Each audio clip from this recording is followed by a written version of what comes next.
Shalom Bapak Ibu Saudara dikasih oleh Tuhan. Kini tiba di penghujung akhir tahun.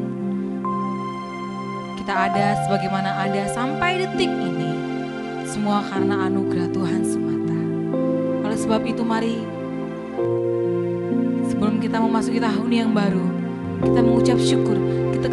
Kita mengingat semua kebaikan Tuhan dalam kehidupan kita selama tahun 2020 ini. Dan mari datang di hadirat Tuhan. Kita mau sembah Allah yang kudus. Kita mau sembah Allah yang luar biasa. Haleluya Tuhan. Ku datang Tuhan dalam hadirat-Mu, membawa penyembahan kami, membawa ucapan syukur kami kepada Tuhan. Haleluya.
Terima kasih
memuliakan nama-Mu ya Tuhan. Layakan kami Tuhan, rendahkan hati kami sehingga kami boleh layak untuk memuliakan nama-Mu ya Tuhan. Terima kasih Tuhan Yesus, terima kasih Roh Kudus. Kami sambut ibadah ini hanya di dalam nama Tuhan Yesus. Haleluya, amin. Amin. Siap memuji Tuhan? Haleluya. Mari kita muliakan nama Tuhan, amin. Yes. Amin. Hanya di dalam Dia ada Tuhan.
tahun 2020 itu bukan karena kekuatan kita, itu karena kita punya Tuhan yang hebat. Amin. Tuhanku hebat.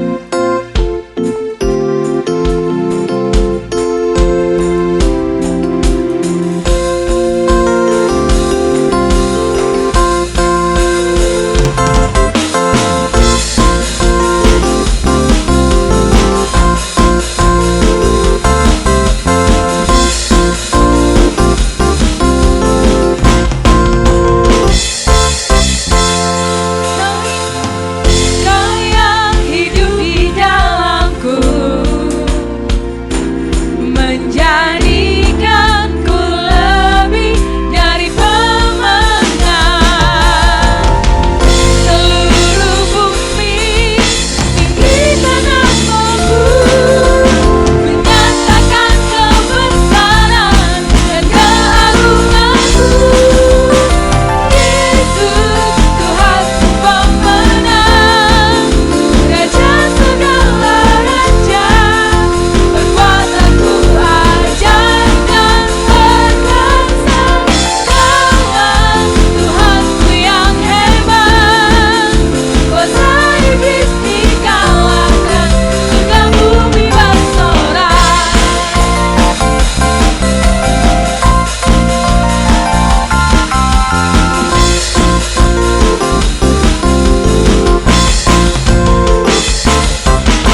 firman Tuhan, kita tahu bahwa Tuhan tidak akan pernah meninggalkan kita, walaupun hanya itu sedetik.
kasih Tuhan Yesus Kristus buat seluruh warga jemaat Bet Elohim.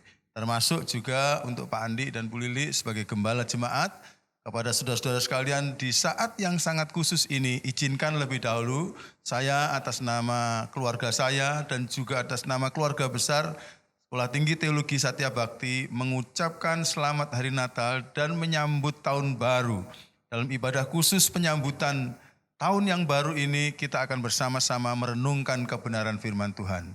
Saya selalu mau kita berdoa bersama-sama lebih dahulu bersama-sama dengan saya, memohon Tuhan memberkati renungan firman Tuhan ini. Mari kita akan berdoa bersama-sama. Bapa kami yang dalam surga, kami sangat mengucap syukur dan terima kasih kepada Tuhan. Dari awal tahun ini sampai kepada akhir tahun ini, Kami mengucap syukur karena Tuhan telah menolong kami sehingga kami berada di ujung tahun ini dan mau menyambut tahun yang baru datang. Tahun ini adalah tahun yang penuh dengan pengalaman bagi kami ya Tuhan, oleh karena datangnya pandemi COVID-19 yang menyerang sejak bulan Maret yang lalu sampai sekarang. Dan kami melihat bahwa tangan Tuhan selalu terulur dan melindungi kami sekalian. Kami ingin mengucapkan syukur dan terima kasih kepadamu. Tolonglah kami sekarang untuk dituntun oleh Tuhan memasuki tahun yang baru ini, mengikuti arahan Tuhan, mengikuti program Tuhan, mengikuti hati Tuhan, supaya kami semuanya akhirnya akan dapat bersama-sama sampai kepada ujung tahun yang baru nanti, juga melihat ke belakang, kami dapat mengatakan bahwa sampai di situ Tuhan sudah menolong kami. Karena itu Tuhan, tolonglah kami ketika kami merenungkan kebenaran firman-Mu ini, supaya firman-Mu menjadi penuntun bagi kami. Kami serahkan perenungan firman ini untuk dituntun oleh Roh Kudus dan diberkati, untuk membawa kemuliaan bagi Bapa, dan di dalam nama Tuhan Yesus Kristus kami telah berdoa ini. Amin, amin. Saya mengucap syukur kepada Tuhan bahwa pada saat ini, walaupun saya tidak bisa hadir secara fisik, tapi kita dapat bersama-sama merasakan kehadiran Tuhan di antara kita. Salah satu di antaranya adalah kalau firman Tuhan ada di kumpulan orang percaya, sebenarnya Tuhan hadir ada di situ. Dan malam hari ini atau saat ini kita akan bersama-sama merenungkan kebenaran firman Tuhan yang diberi judul Satu Hati, Satu Langkah, dan Satu Tujuan. Satu hati, satu langkah, dan satu tujuan. Ketika saya mulai memikirkan mengenai tema ini, maka pikiran saya kemudian mengarah kepada ayat-ayat firman Tuhan yang ditulis oleh Rasul Paulus kepada jemaat Tuhan di Filipi. Dalam kitab Filipi pasal yang kedua, saudara, ayat yang pertama sampai ayat yang keempat, ada rangkaian firman Tuhan yang menurut saya sungguh-sungguh cocok dengan tema ini, yaitu satu hati, satu langkah, dan satu tujuan. Marilah kita akan membuka teks firman Tuhan tersebut, lalu kita akan membacanya, dan mari kita akan merenungkan kebenaran firman Tuhan tersebut. Firman Tuhan mengatakan sebagai berikut, Filipi pasal 2 mulai ayat yang pertama.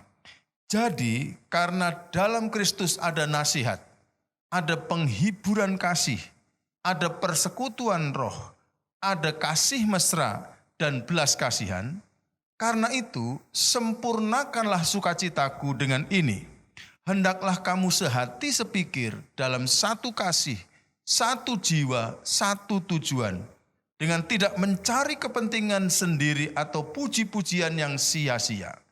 Sebaliknya, hendaklah dengan rendah hati yang seorang menganggap yang lain lebih utama daripada dirinya sendiri, dan janganlah tiap-tiap orang hanya memperhatikan kepentingannya sendiri, tetapi kepentingan orang lain juga.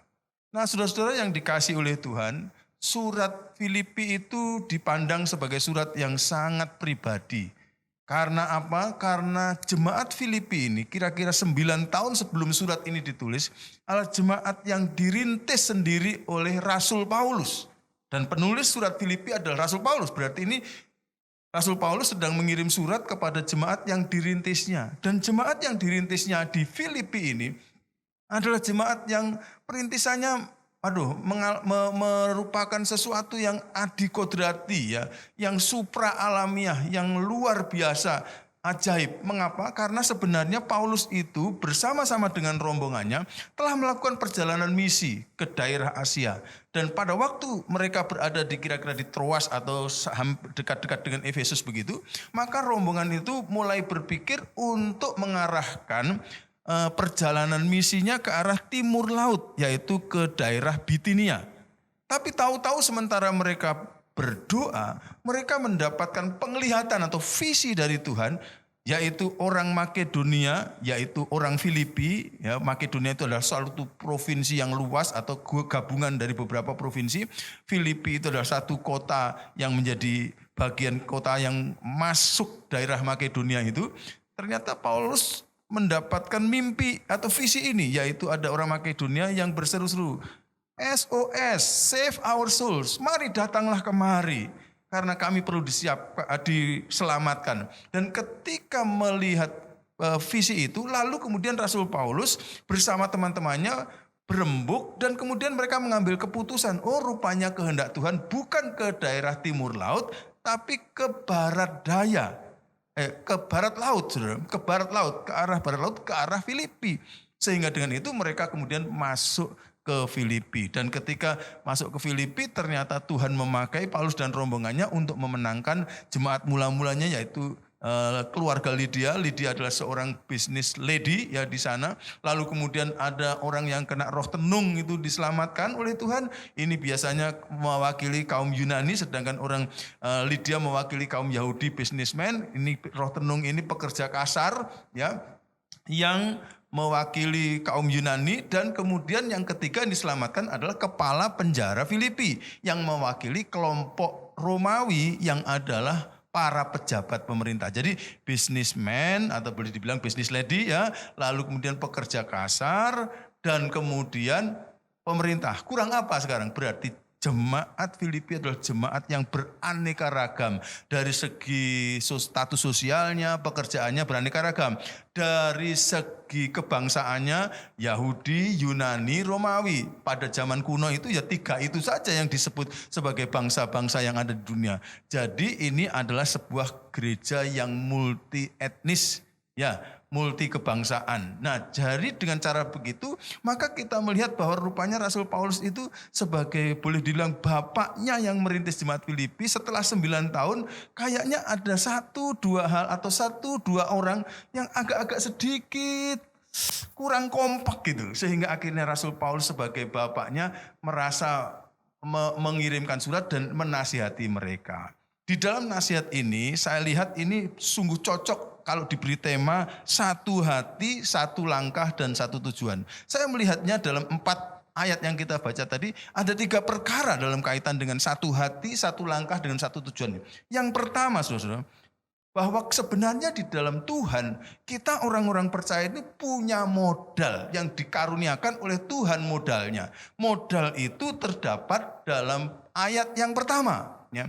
Ayat yang pertama dari kitab Filipi pasal yang kedua mengatakan begini, jadi karena dalam Kristus ada. Nah, ketika saudara-saudara dan saya berada dalam Tuhan Yesus Kristus, ternyata di antara kita ini ada 5 hal ini. Ini adalah modal orang-orang percaya, yaitu nasihat, ya, kita ini siap memberikan nasihat dan siap dinasihati. Yang kedua, ada penghiburan kasih.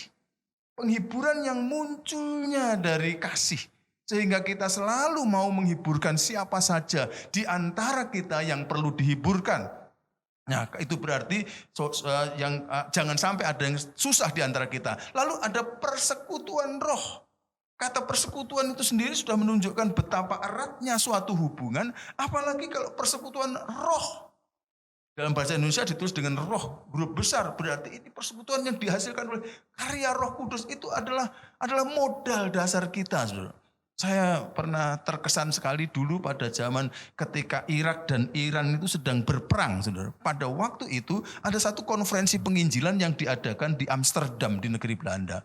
Dan Bapak Gembala saya, Pak Yusuf Wijaya pada waktu hadir di sana. Dan kemudian ada kisah bahwa ada delegasi dari Irak dan Iran ikut konferensi penginjilan. Pasti ini orang anak-anak Tuhan ya. Dan ketika mereka sedang menyanyi seperti kalau di Indonesia kita sedang menyanyi, ku kasihi kau dengan kasih Tuhan, seperti begitu. Lalu tahu-tahu mereka saling berangkul-rangkulan dan disyuting oleh TV yang acara itu, orang Irak dan Iran ini saling berangkul-rangkulan. Lalu diwawancarai, kenapa Bapak bisa begini? Kan negara-negara Bapak itu sedang berperang.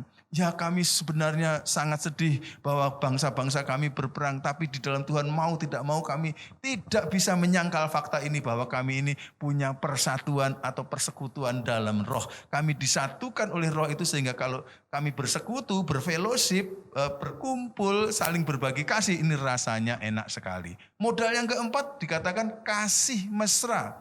Tidak hanya kasih saja, kasih mesra itu berarti seperti hubungan suami istri yang baik dan orang tua dan anak yang baik. Itu biasanya gambaran dengan kasih mesra. Kalau kita benar-benar dalam Tuhan, itu semua sebenarnya ada pada kita sebagai modal. Dan yang kelima adalah belas kasihan. Apa itu belas kasihan? Belas kasihan itu tidak tega kalau melihat ada orang sengsara. Tidak tega kalau ada melihat orang Misalnya ya, saya sedang nganggur, ada saudara saya kerja mati-matian, saya nggak tega. Sehingga saya pasti jatuh belas kasihan saya dan saya akan menolong dia.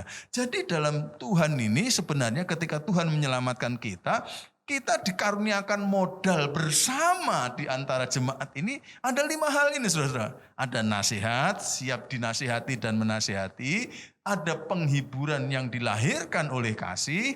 Ada persekutuan yang diproduksi oleh Roh Kudus. Ada kasih mesra dan ada belas kasihan. Namun demikian modal saja itu tidak cukup. Modal itu perlu disempurnakan. Sebab itu di ayat yang kedua kemudian Rasul Paulus mengatakan, karena itu sempurnakanlah sukacitaku sebagai bapakmu, sebagai perintismu itu. Dengan ini, dengan apa? Hendaklah kamu sehati, sepikir, satu hati, ya, dalam satu kasih, dalam satu jiwa. Kalau orang Malang bilang arema itu ya, satu jiwa ya. Ini berarti kan kalau orang sudah satu kasih, satu jiwa, berarti derap langkahnya memang satu langkah. Tapi juga satu tujuan. Kalau ayat 1 tadi berbicara mengenai kita dikaruniakan modal oleh Tuhan. Semua itu ada pada kita sebagai orang-orang percaya yang sungguh-sungguh. Kalau memang kita benar-benar percaya kepada Tuhan, kita benar-benar menjadi anak-anak Tuhan, kita satu keluarga dalam Tuhan, maka modal 5 tadi memang kita miliki. Lalu Tuhan melalui Rasul Paulus mengatakan, kalau begitu kamu harus menetapkan tujuan bersama. Tujuan bersamamu apa? Nah, jadi pertama modalnya adalah itu tadi, yang kedua adalah targetnya. Kalau sukacita orang yang mewakili Tuhan, Rasul Paulus dikatakan penuh, yaitu kalau kamu mencapai target ini. Targetnya apa? Kamu harus menjadi orang-orang yang sehati sepikir. Satu kasih, satu jiwa, satu tujuan.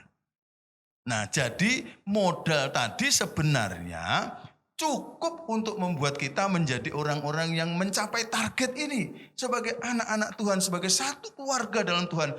Tidak boleh satu kumpulan jemaat atau kumpulan jemaat Tuhan bahkan di seluruh dunia itu tidak sehati sepikir. Tidak satu kasih, tidak satu jiwa, dan tidak satu tujuan. Mesti kita mempunyai kebiasaan sehati sepikir, satu kasih, satu jiwa, dan satu tujuan. Itu adalah targetnya. Mengapa itu oleh Rasul Paulus dinyatakan sempurna sukacitanya? Karena kalau seluruh jemaat itu bersatu hati, kalau seluruh jemaat itu bersatu langkah dalam menuju satu tujuan, maka persatuan itu menyebabkan apapun juga yang ditujukan oleh kita atau yang ditetapkan oleh Tuhan bagi kita, visi yang dikaruniakan oleh Tuhan bagi kita, mungkin dalam doa-doa kita seperti Rasul Paulus dan rombongannya tadi, atau yang disampaikan oleh pimpinan jemaat kita, gembala jemaat kita, seperti Rasul Paulus juga sebagai pemimpin jemaat mereka mengajak diskusi. Kira-kira Tuhan mau mengajak kemana ini dengan visi yang Tuhan berikan ini? Oh, oke, kita tidak boleh ke Bitinia, provinsi Bitinia ke timur laut, tapi kita harus mengarah ke barat laut, yaitu ke provinsi Makedonia. Dan kota pertama yang menjadi kota yang otomatis ditempati untuk masuk ke daerah Makedonia adalah Filipi. Dan akhirnya karena mereka satu visi sesuai dengan yang Tuhan tetapkan. Dan mereka satu hati, satu pikir, satu kasih, satu jiwa. Maka akhirnya visi itu tercapai. Ya, saudara-saudara sekalian yang dikasih oleh Tuhan. Saya percaya bahwa jemaat di Beth Elohim ini pasti juga dikaruniakan visi oleh Tuhan. Kemana kita akan pergi? Ya, kemana kita akan pergi? Melalui siapa itu visi disampaikan? Biasanya melalui pemimpin kita. Dalam konteks jemaat biasanya ya melalui gembala jemaat yang sudah berdoa dan sudah mendengar masukan-masukan dari sana sini dan kemudian dapat menyimpulkan bahwa Tuhan mau sekarang kita ke barat laut dan bukan ke timur laut. Nah, kalau sudah begitu, marilah kita akan mencapai target kita itu, yaitu kita menjadi orang yang sehati sepikir, satu kasih, satu jiwa, dan satu tujuan. Menjadi orang-orang yang satu hati, satu langkah, dan satu tujuan. Nah, yang pertama tadi kita katakan ada modalnya, yang kedua ada targetnya yang jelas. Ya. Karena apa kok menjadi satu hati, satu langkah, satu tujuan untuk kita jadikan target. Firman Tuhan pernah mengatakan begini, kalau persatuan itu terjadi, maka sebenarnya berkat Tuhan akan turun. Saudara-saudara hafal dengan ayat itu kan? Di Mazmur 130 berapa itu ya? Yang dikatakan kalau kita bersatu, itu berkat Tuhan itu akan turun seindah embun yang turun dari Hermon gitu ya. Sampai mengalir ke bukit-bukit Sion. Seindah minyak urapan ya, yang turun ke atas kepala Harun sampai meleleh ke janggut-janggutnya itu kalau dilihat itu indah sekali ya. Jadi kenapa satu hati, satu langkah, satu tujuan harus menjadi target kita? Karena kalau itu terjadi maka keindahan akan dilihat oleh orang-orang luar. Dan firman Tuhan mengatakan apabila mereka melihat perbuatanmu yang baik, maka orang-orang luar itu akan mempermuliakan Bapamu yang di surga. Ada satu contoh negatif dari persatuan di perjanjian lama. Ketika orang-orang yang sangat sombong itu kemudian ingin menyaingi Allah ya, jangan lupa sebelum masa itu mereka orang yang ada di dunia ini karena kejahatannya dihancurkan oleh air bah, lalu kemudian hanya Nuh dan keluarganya diselamatkan, lalu kemudian Nuh itu beranak pinak dan kemudian ternyata di antara anak pinaknya itu ada yang kemudian melawan kepada Tuhan, sombongnya minta ampun, lalu kemudian mereka mengatakan, oh Tuhan ini kok dulu menghukum nenek moyang kami dengan air bah. Maka kami ingin menyaingi Tuhan. Kami mau bangun satu menara. Yang namanya menara Babel itu mau dibangun sampai ke ujung langit. Maka kalau mereka betul-betul bisa membangun menara itu sampai ke ujung langit. Air bah akan datang maka mereka akan ada di ujung menara itu. Pikiran mereka begitu. Dan mereka tidak akan dapat dihukum oleh Tuhan. Ini kesombongan manusia dalam teknologi mau melawan kemuliaan Tuhan. Sehingga Tuhan dari surga mengatakan, oh ini manusia ini mau sombong dan mau berbuat satu program yang melawan kehendakku. Maka kesombongan harus dihancurkan. Lalu akhirnya dikatakan apa di sana? Kejadian 11 ayat 5 dan sampai ayat yang ke-9 mengatakan sebagai berikut. Lalu turunlah Tuhan untuk melihat kota dan menara yang didirikan oleh anak-anak manusia itu. Dan ia berfirman, mereka ini satu bangsa dengan satu bahasa untuk semuanya. Ini barulah permulaan usaha mereka. Maka mulai dari sekarang apapun juga yang mereka rencanakan, tidak ada yang tidak akan dapat terlaksana. Baiklah kita turun dan mengacau balaukan di sana bahasa mereka, sehingga mereka tidak mengerti lagi bahasa masing-masing. Demikianlah mereka diserakkan Tuhan dari situ ke seluruh bumi dan mereka berhenti mendirikan kota itu. Itulah sebabnya sampai sekarang nama kota itu disebut Babel.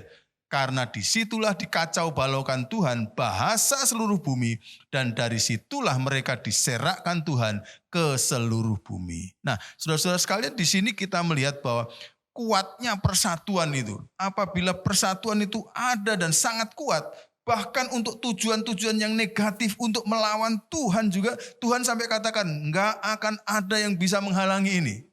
Nah, saya berpikir bagaimana kalau secara positif. Apalagi kalau persatuan itu satu hati, satu langkah, satu tujuan itu terjadi untuk tujuan-tujuan dan motivasi-motivasi yang sesuai dengan kehendak Tuhan.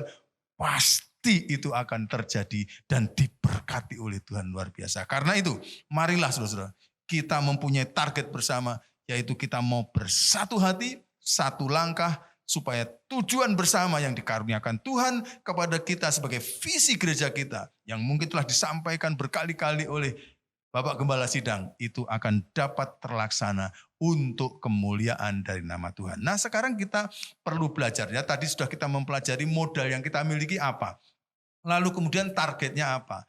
Lalu bagaimana caranya kita supaya kita bisa mencapai target tersebut ya? Caranya saya lihat terdapat dalam ayat yang ketiga dan ayat yang keempat. Ayat 3 mengatakan begini, dengan tidak mencari kepentingan sendiri atau puji-pujian yang sia-sia. Yang pertama caranya saudara, jangan sampai kita menjalankan segala sesuatu itu ada di antara kita yang mau mencari kepentingan diri sendiri dalam program bersama ini. Begitu kita mencari kepentingan diri sendiri, ya maka ya supaya kita dapat untung dari pekerjaan bersama ini untuk kepentingan diri sendiri, maka bisa jadi ini tidak akan terlaksana. Bahkan saudara di ayat yang keempat ada pernyataan yang mengatakan begini, janganlah tiap-tiap orang hanya memperhatikan kepentingannya sendiri. Kalau tadi cari kepentingan diri sendiri, tapi di sini sekarang hanya memperhatikan kepentingannya sendiri saja. Tetapi kepentingan orang lain juga yang harus diperhatikan. Nah kalau kita demikian, tidak hanya mencari kepentingan sendiri, tidak hanya memperhatikan kepentingan sendiri, tapi memperhatikan juga kepentingan orang lain, akhirnya kita bisa bekerja sama, maka kita pasti bisa mencapai tujuan bersama kita. Yang kedua dikatakan di ayat yang ketiga tadi, jangan sampai ada di antara kita yang melakukan target atau berusaha menuju ke target bersama-sama ini dengan maksud untuk mencari puji-pujian yang sia-sia. Jangan. Segala pekerjaan kita bersama di dalam ladang Tuhan sebenarnya seharusnya punya maksud hanya untuk mempermuliakan nama Tuhan saja. Jangan ada di antara kita yang punya motivasi supaya saya bisa dipuji, supaya ya jadi kalau itu mulai ada itu tidak bisa terjadi. Yang positifnya Rasul Paulus memberikan nasihat sebaliknya, hendaklah dengan rendah hati yang seorang menganggap yang lain lebih utama daripada diri sendiri. Kalau semua menganggap yang lain lebih utama dari sendiri, akhirnya dia akan mempunyai telinga untuk mendengar. Apa ya yang dikatakan saudara saya? Ayo kita cari mufakat bersama untuk mencapai target bersama itu. Sehingga nama Tuhan akan dikuduskan dan dimuliakan.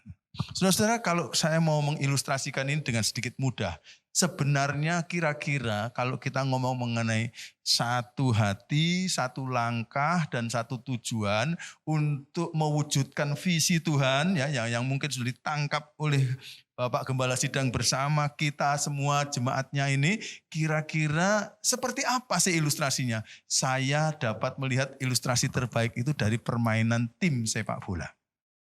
Membangun tim sepak bola. Saudara-saudara, kalau berpikir sebuah permainan sepak bola, kalau kita membentuk tim itu, maka pertama-tama memang kita harus yakin bahwa modal kita dalam tim kita ini memang cukup. Pemain-pemainnya bagus-bagus, penempatannya bagus-bagus, dan mereka ada modal-modal yang luar biasa. Pelatihnya bagus gitu kan, lalu dananya dari organisasinya cukup. Nah, kalau semua modalnya itu bagus, berarti tim kita ini punya potensi untuk menjadi tim pemenang. Untuk menjadi tim yang akan mendapatkan mahkota. Tetapi punya modal yang sedemikian bagus, tidak bisa menjamin bahwa tim kita akan bisa mendapatkan kemenangan, tidak mendapatkan piala. Belum tentu. Kalau kita tidak mencapai, tidak menyatukan targetnya. Perhatikan saudara-saudara, semua yang ada dalam satu tim sepak bola itu targetnya jelas, yaitu cetak gol, hindari gol di posisi kita. Ya, hindari gol di posisi kita dan cetak gol di gawang lawan. Itu tujuannya sangat jelas dan itu menjadi kesepakatan bersama semua sudah. Semua sudah bersama. Sehingga akhirnya karena tujuannya itu semua sudah jelas dan bersama, maka akhirnya segala sesuatu yang dikerjakan itu satu hati, satu langkah, satu tujuan, cetak gol gitu loh. Cetak gol. Moga-moga jemaat Beth Elohim ini benar-benar akan menjadi jemaat yang seperti satu tim sepak bola itu. Yang tujuannya jelas sekali, yaitu cetak gol. Jangan sampai kehilangan gol, cetak gol bersama. Dan dalam hal itu akhirnya akan ada kerjasama yang luar biasa. Dan caranya, tidak ada anggota tim itu yang dengan ambisi pribadi, dia mau membesarkan dirinya sendiri, akan mendapatkan puji-pujian. Atau mencari keuntungan sendiri. Supaya saya dapat bonus yang besar, ya, supaya saya dapat bonus yang besar, maka biar saja saya akan bawa bola ini dari belakang. Saya ditugaskan sebagai back ya, bagian belakang. Kok saya ditugaskan sebagai kiper ya, penjaga gawang ya. Tapi nanti kalau saya jadi kiper kan saya nggak pernah memasukkan bola ke gawang lawan, sehingga akhirnya saya nggak pernah dapat bonus. Supaya saya dapat bonus, sudah nanti kalau bola sampai di saya, maka bola saya akan bawa ke depan sendirian. Supaya saya bisa memasukkan ke gawang lawan. Mau punya kepentingan diri sendiri. Atau ingin mendapatkan puji-pujian yang sia-sia. Itu kalau nama saya dimasukkan di koran sebagai pencetak gol kan bagus ya. Tidak, saudara. Masing-masing orang yang menempati bagiannya, mereka menyadari bahwa mereka satu tim. Sehingga mereka tahu yang bagian belakang itu tujuannya adalah menahan dari serangan lawan supaya tidak masuk kebobolan ke gawang kita. Tetapi pada saat sama punya bagian untuk mengoper ke bagian penyerang. Supaya akhirnya ketika bola dioper kepada penyerang bekerja sama dengan sesama penyerang, akhirnya nggak tahu nanti siapa yang pas di depan gawang itu yang punya kesempatan untuk ngegolkan. Nggak usah harus saya. Kalau saya posisinya lebih kurang beruntung dari dia, maka saya oper ke dia dan ternyata dia bisa mencetak gol. Akhirnya siapa yang dimuliakan? Seluruh anggota tim. Bukan hanya dia yang mencetak gol. Dia bisa mencetak gol karena diumpani oleh kita. Bagaimana kalau seandainya tahu-tahu pas penyerang-penyerangnya lagi serang oleh lawan sampai akhirnya pada luka, akhirnya mereka nggak bisa. Ya kadang-kadang dalam keadaan darurat yang belakang juga pas serangan ke sini kurang, maka dia akan ke depan. Pokoknya tujuannya jelas sehingga akhirnya saling bantu-membantu, tidak pikir mengenai kepentingan diri sendiri, tidak pikir mengenai pujian sia-sia, semuanya mau mencetak gol demi nama besar dari tim yang ada. Dan kalau dipikir-pikir, apakah mereka sebenarnya berjalan semau mereka sendiri? Tidak, mereka diarahkan oleh visi bersama, diarahkan oleh komando bersama. Di lapangan ada kapten dari tim itu yang membuat mereka bisa bekerja dengan serasi. Di pinggir lapangan ada pelatih mereka yang mengatakan, "Hey Andrew, lari ke depan. Hey Joko, ke belakang." Dan sebagainya. Itu komando-komando mereka. Bahkan siapa yang memberikan kepada mereka arah dan target. Besok ya, kalau lawan ini saya mau kalian bisa cetak gol minimal 2. Pemimpin utama dari tim itu. Mungkin bosnya dari tim itu kalau ini adalah sebuah tim profesional. Sehingga akhirnya semuanya ikut dari komando atas ke bawah ini. Dan semua mencapai tujuan. Bos kita yang paling utama adalah Tuhan. Tuhan memberikan visi. Apa yang harus kamu lakukan? Visi itu biasanya disalurkan melalui pelatihnya, melalui kapten tim sepak bolanya. Siapa yang menjadi pelatihnya? Ya mungkin ada penasihat-penasihat dalam gereja saudara. Siapa menjadi kapten sepak bolanya? Barangkali Bapak dan Ibu Gembala Sidang. Barangkali didukung oleh para diaken. Menjadi tim dari yang memimpin daripada gerakan jemaat ini. Mari kita bersama-sama satu hati untuk mencapai visi bersama yang dikaruniakan oleh Tuhan di bawah kepemimpinan daripada pemimpin-pemimpin rohani kita. Maka tindakan kita yang satu hati, satu langkah akhirnya mencapai satu tujuan untuk kemuliaan Tuhan. Amin. Mari kita akan berdoa bersama-sama. Bapa kami yang dalam surga, betapa Engkau mengetahui kerinduan dari jemaat-Mu yang sangat mau membawa kemuliaan-Mu ya Tuhan. Di kota di mana mereka Engkau beri visi ini. Biarlah Tuhan kiranya visi yang daripada-Mu ini, yang barangkali sudah disampaikan oleh Bapak dan Ibu Gembala serta pimpinan-pimpinan yang ada gereja ini, biar kiranya itu akan menjadi kenyataan. Dan kami tahu hal itu akan menjadi kenyataan. Engkau telah mengaruniakan kepada kami sebagai jemaat-Mu modal-modal yang luar biasa tadi, modal-modal rohani yang luar biasa. Dan bahkan Engkau memberikan target-target yang begitu jelas. Tolong sekarang Tuhan, berikan kami hati untuk dapat menjadi satu tim sepak bola yang baik. Sehingga kami tidak mencari kepentingan diri sendiri, tidak hanya memperhatikan kepentingan diri sendiri, tidak akan mencari puji-pujian yang sia-sia, tetapi kami saling merendahkan hati satu dengan yang lain, saling bantu-membantu, saling kompak mencapai tujuan untuk mencetak gol-gol bagi gereja kami, dan kemuliaan hanya bagi Tuhan saja. Berkati Pak Andi, berkati Bu Lili, berkati semua diaken yang ada, berkati semua pelayan yang ada, berkati seluruh jemaat dan seluruh keluarganya Tuhan. Memasuki tahun yang baru ini kami berderap langkah satu tujuan, yaitu membawa kemuliaan bagi Tuhan di kota kami, sehingga nama Tuhan benar-benar dikuduskan, ditinggikan, dan dimuliakan oleh setiap orang yang melihat gerakan kami. Di akhir perenungan firman Tuhan ini, segala kemuliaan hormat kami kembalikan kepada Tuhan, dan kami menutupnya dengan percaya bahwa Tuhan pasti akan menolong kami mewujudkan visi yang Tuhan berikan kepada kami, karena kami telah dibekali oleh firman-Mu. Dalam nama Tuhan Yesus Kristus kami bersyukur untuk firman Tuhan ini. Amin. Amin. Tuhan memberkati saudara-saudara, dan sekali lagi saya ucapkan selamat tahun baru. Amin. Tuhan memberkati, dan saya yakin Tuhan terus akan memberkati dan menyertai hidup saya dan saudara. Mari kita akan bangkit berdiri, mari kita akan tutup ibadah pada saat ini. Kiranya sukacita itu ada di dalam kehidupan kita. Kiranya Engkau memberkati aku berlimpah-limpah.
Sehingga kesakitan tidak menimpa aku, sehingga kesakitan tidak menimpa aku, sehingga kesakitan tidak menimpa aku.